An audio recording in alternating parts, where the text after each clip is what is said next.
안녕하세요. 매일 새로운 사연을 전하는 읽어주는 사연 라디오입니다. 구독과 좋아요, 많은 공유 부탁드립니다. 오늘의 사연 시작하겠습니다. 안녕하세요. 공방을 운영하며 행복한 하루하루를 만들어가고 있는 30대 여성입니다. 오늘도 원래는 회원님들과 커피 한잔 하면서 비누를 만들어 보려고 했는데 비도 오고 날씨가 스산해서 그런가 다들 이런저런 이유로 다음에 하면 안 되냐고 하더라고요. 그래서 스케줄을 조정하고 나니 모처럼 시간이 생겨서 익명의 힘을 빌려 제 이야기를 좀 해볼까 합니다. 새해가 밝은 만큼 처음이자 마지막으로 저에게 있었던 그 일을 털어놓고 새 출발을 하고 싶은 마음도 들었으니 말이죠.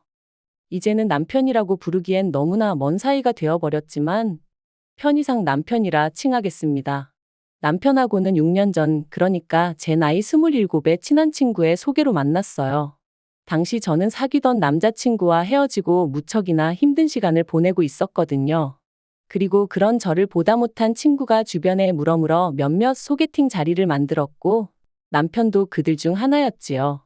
여담이지만 당시 저에게 호감을 표현한 사람은 3명 정도 있었는데 남편이 가장 말수가 적고 약속 시간을 잘 지키더라고요.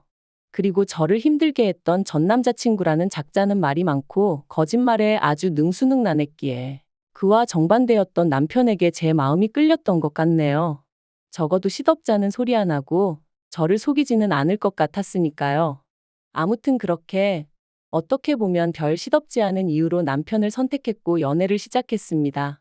이후로 사귄 지 3년째 되던 해에는 남편이 프로포즈를 해왔고요.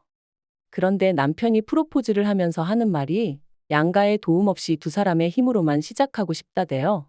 그래서 제가 도움을 받을 수 있으면 받는 게 좋지. 어째서 그러냐 했습니다. 사실 처음부터 고생하기도 싫었고 남의 눈이 신경 쓰였거든요. 먼저 시집간 친구들 중에는 아파트를 받았네, 외제차를 받았네 하는 경우도 있었는데 아주 바닥부터 시작하고 싶지는 않았던 게 솔직한 제 마음이었죠.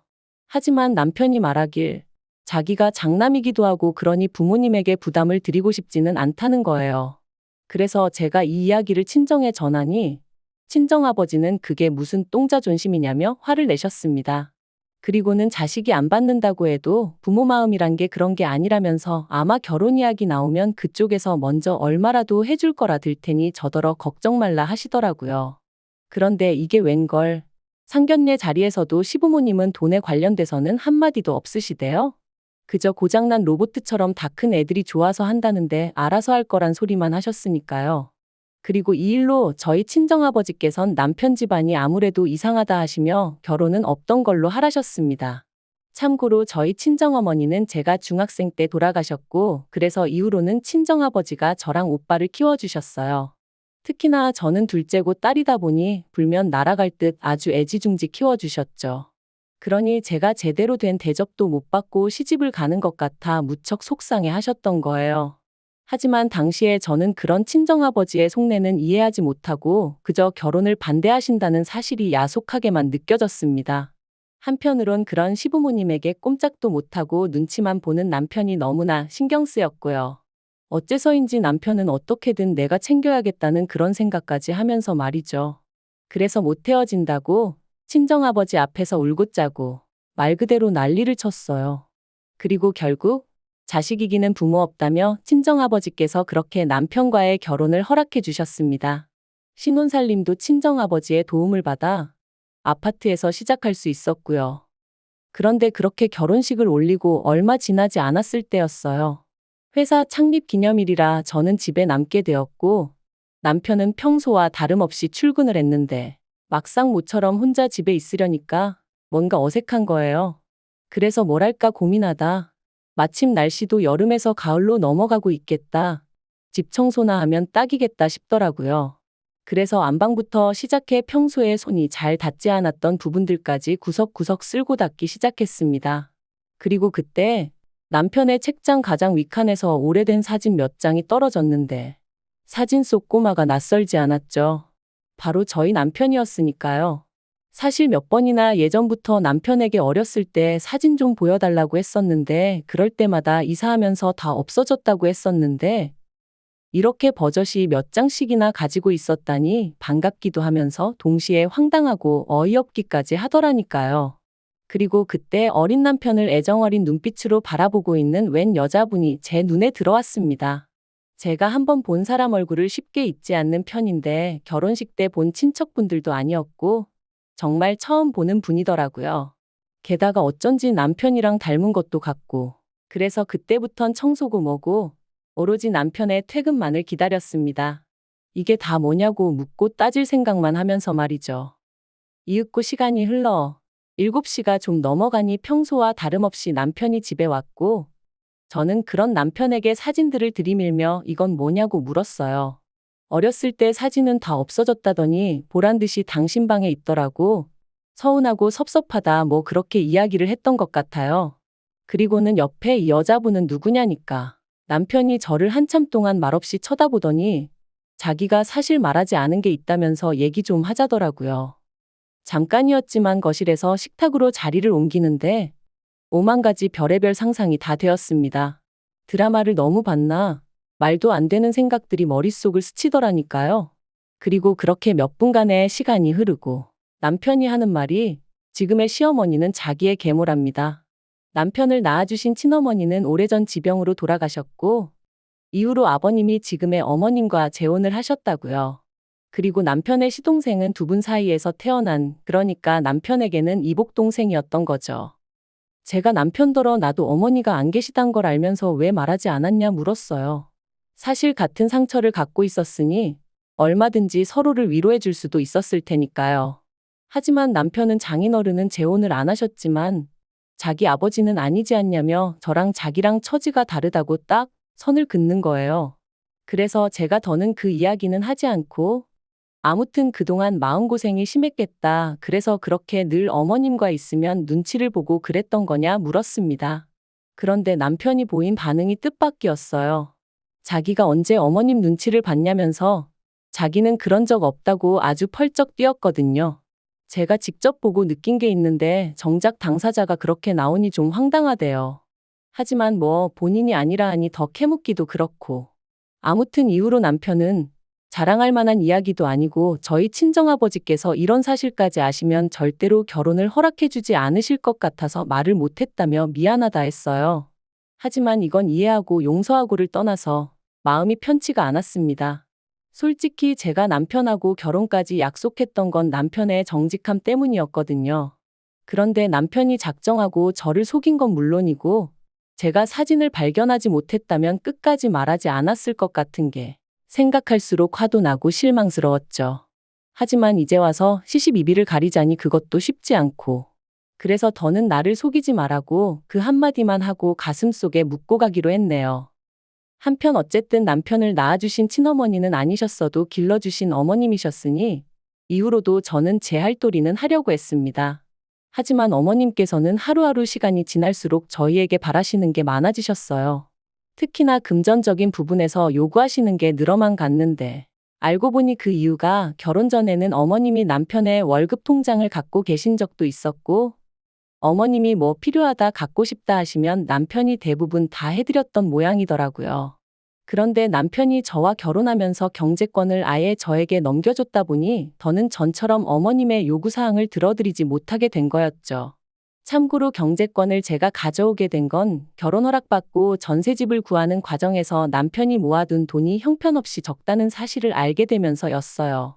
제가 그렇게 직장 생활하면서 번 돈을 도대체 다 어디다 썼냐 물으니 모른다고만 해댔고 그러니 경제권을 제가 안 가져올 수가 없었네요.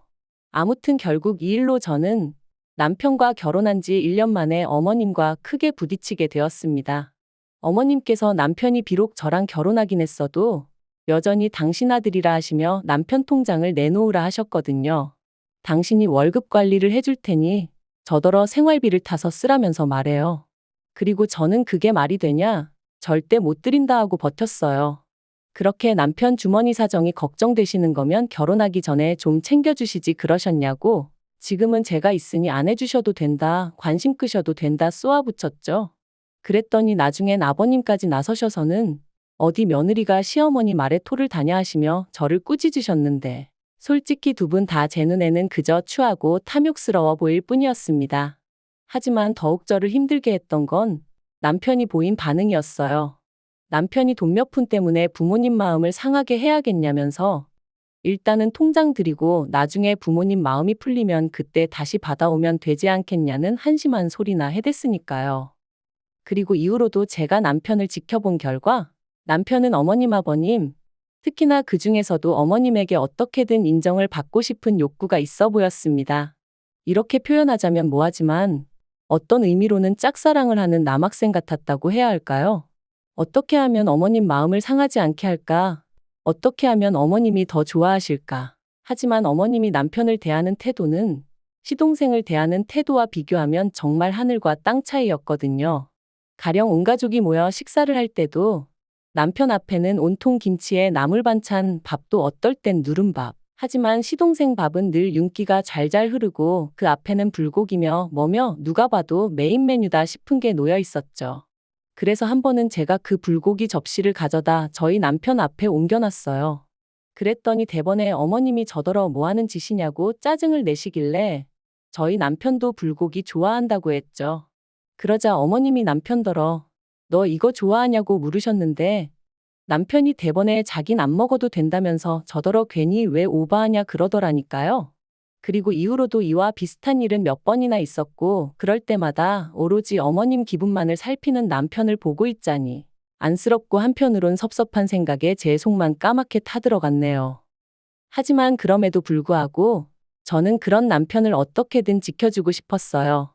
남편에게 진짜 가족이 뭔지 알려주고 싶었죠. 하지만 남편은 끝까지 제 마음을 알아주지 않았는데 재작년 여름이었습니다. 모처럼 고향에서 열리는 동창회에 다녀오신다며 친정아버지께서 1박 2일로 여행을 떠나셨어요. 평소라면 차를 가져가셨을 테지만 그날은 어째서인지 고속버스를 타고 가신다 하셨죠. 그런데 이튿날 이제 곧 버스 탄다는 통화를 마지막으로 세상을 떠나셨습니다. 운전기사가 졸음운전을 하다 그만 중앙분리대를 들이받았고 그대로 반대편에서 오는 덤프트럭과 부딪혔다나요? 뉴스에도 나왔을 정도로 큰 사고였고 저도 친정오빠도 제정신이 아니었어요. 평소에도 누구보다 건강관리에 힘쓰시던 아버지셨기에 그렇게 허무하게 세상을 떠나실 거라곤 꿈에도 생각해 본 적이 없었으니까요. 솔직히 그때 일을 다시 떠올리기란 지금도 너무 괴로울 뿐입니다. 아버지 장례식까지 시간이 어떻게 흘러간 건지 무척이나 슬펐다는 것 말고는 다른 건 아무것도 떠오르지 않을 정도로요. 어느덧 장례가 마무리되고 친정오빠가 나서서 아버지 사망신고부터 시작해서 법적인 부분을 정리해 주었어요. 그리고 오빠와 제가 아버지 재산을 반반씩 물려받게 되었는데 보험금까지 더해지면서 거진 7억 가까이 되는 큰 돈을 받게 되었더라고요. 저는 이 일을 마음 같아선 남편에게조차 비밀로 하고 싶었습니다. 하지만 그게 마음먹은 대로 쉬운 일은 아니었어요. 그래서 남편에게 당신만 알고 있고 시부모님이나 시동생에게는 꼭 비밀로 하라고 신신당부를 했는데 설마 했더니 역시나 지켜지지 않았습니다. 남편이 알게 되고 일주일도 지나지 않아 어머님이 연락을 해오셨거든요. 그것도 처음 들어보는 세상 다정한 목소리로 말해요. 어머님은 이제껏 며느리랑 데이트 한번 못 해봤다는 너스레를 떠시며 저더러 만나자 하셨습니다. 그런데 막상 카페에 도착하니 그 자리엔 어머님만 나와 계신 게 아니었어요. 아버님도 시동생도 그리고 심지어 남편까지 나와 있었거든요. 어머님은 단도직입적으로 이야기하겠다 하시더니 사돈이 재산을 꽤 많이 남기셨다 들었다며 저더러 앞으로 그 돈으로 뭘 할 거냐 물으셨습니다. 저는 아무것도 안 할 거라고 대답했고요. 실제로 당시엔 돈이고 뭐고 계획을 세우고 그럴 만한 마음의 여유도 없었던 게 사실이었죠. 그런데 제 말뜻을 어머님은 어떻게 이해를 하신 건지 그럼 잘 되었다 하시면서 그중 3억을 당신한테 달라셨습니다. 어이가 없어서 왜 그러시냐고 물으니 시동생 장가도 가야 하고 당신들 사는 아파트도 너무 낡아서 이사를 갈까 하신다나요? 황당해서 그러니까 그 돈을 왜 저한테 달라시냐고 물었어요. 그랬더니 어머님이 남편을 쳐다보시면서 그러면 맏며느리가 돼서는 이 집에 돈 필요한 사람이 이렇게 많은데 그 큰 돈을 쥐고 모른 척 할 거냐는 거예요. 그리고 그런 어머님의 말씀이 끝나기가 무섭게 남편이 저를 바라보면서 저더러 저답지 않게 왜 그러냐고 가족끼리 돕고 살아야지 그러는데 제가 남편더러 이게 가족끼리 돕는 것 같이 보이냐 되물었어요. 지금 어머님 눈에는 당신은 호구로 보이고 나는 그 호구 마누라로 보이니까 저러시는 거라고 덧붙이면서요. 그랬더니 남편이 저더러 말 조심하라대요. 제가 더 들을 것도 없다고 먼저 일어나겠다 했습니다. 그리고는 자리에서 일어나는데 순간 어머님이 저더러 지 애비 목숨값이라 아깝다 이거지? 그러시더라고요. 아무리 저희 친정아버지가 돌아가셨다지만 지 애비는 뭐고 목숨값은 뭐란 말인가요? 순간 저도 눈이 뒤집어져서는 말이라고 아무렇게나 짓거리지 마시라 해버렸어요. 그랬더니 순식간에 남편이 제 뺨을 때렸습니다. 카페 안에 있던 사람들이 짝 소리를 듣고는 놀라서 저희를 바라보곤 웅성웅성 거리더라고요. 그리고 저도 더는 참을 수가 없어서 똑같이 남편 뺨을 때렸습니다. 마음 같아선 어머님 뺨을 날리고 싶었지만 보는 눈이 많아서 차마 그럴 순 없었네요. 그리고는 어머님께 구걸을 하러 나오셨으면 미안한 척이라도 하셔야지 그게 무슨 태도냐 했죠. 그랬더니 어머님이 남편더러 너는 배알도 없냐시며 저런 거랑 계속 살 거냐고. 네가 저거랑 계속 산다 하면 나는 너를 안 보고 살겠다 그러시는 거예요. 평소에 어머님이 매번 시동생만 챙기시고 남편은 무시하시는 게 꼴보기 싫어서 제가 더더욱 남편을 살뜰히 챙겼던 게 사실이에요. 그러니 아마도 어머님은 제가 남편을 엄청나게 좋아한다고 생각하셨던 모양입니다. 남편 없이는 못 산다 그렇게 오해를 하셨는지도 모르겠어요. 그러니 남편에게 저랑 살지 말라 하면 제가 남편한테 매달리기라도 할 줄 아셨던 건지. 하지만 솔직히 말해서 언젠가부턴 남편을 사랑한다기보단 인간 대 인간으로 안쓰러워서 챙긴 게 더 컸거든요. 그리고 친정아버지 마음을 그렇게 아프게 하고 시집을 왔는데 차마 이혼하는 모습은 보여드릴 수가 없었으니 어떻게든 참고 살아보려고 했던 것도 있었고요. 그런데 이런 제 속도 모르고 자기들끼리 난리부르스 추는 꼴을 보고 있자니 기도 안 차더라니까요. 그래서 남편이 뭐라 말을 하기도 전에 내가 안 산다고 그랬습니다. 더는 이 막장 집구석의 며느리 더러워서 못 해먹겠다 했죠. 그리고는 남편더러 정신 차리라고 네가 앞만 날고 기어봤자 어머님 눈에는 호구 자식일 뿐이다 해버렸네요. 그리고 결국 그날을 마지막으로 남편과 저는 일사천리로 이혼을 했습니다. 남편은 어머님이 너무 완강하셔서 어쩔 수 없다며 저더러 끝까지 어머님한테 용서를 구하라고 그러면 이혼만큼은 안 해도 된다는 식이었는데 그런 말을 하는 남편을 보고 있자니 딱하기도 하고 한심하기도 하고. 그런데 더 황당한 건 이혼이 확정되고 나서야 어머님께서 연락을 해오셔서는 저더러 왜 재산을 네가 다 가져가냐고 난리시더라고요. 그래서 남편이 뭘 기여한 게 있어야 나눠 가질 거 아니냐 했습니다. 처음부터 집도 저희 친정에서 해줬고 이후로 계속 맞벌이를 했는데 남편이 저보다 뭘 더 한 게 있냐고요. 그랬더니 네 애비한테 받은 돈은 왜 빼고 말하냐길래 어디 한번 제주껏 가져가 보시라고 쏘아붙여 버렸네요. 그런데 더 어이가 없는 건 그렇게 남남이 되고 반년쯤 지났을 땐가 남편에게 연락이 왔어요.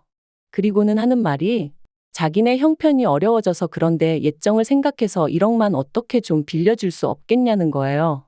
그래서 제가 남편더러 너 아직도 그 집 호구 노릇하고 사냐고 정신 차리라고. 그리고 예정은 무슨 너랑 살면서 좋았던 기억보다 짜증나고 열받던 기억이 더 생생하니까 건들지 말라 했죠.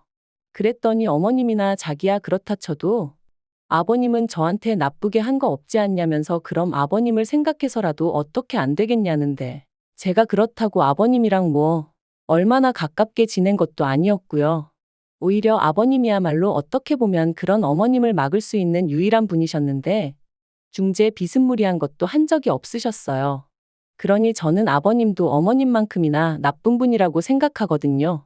그래서 남편더러 쓸데없는 소리 하지 말고 다시는 이런 걸로 연락하지 말라 했네요.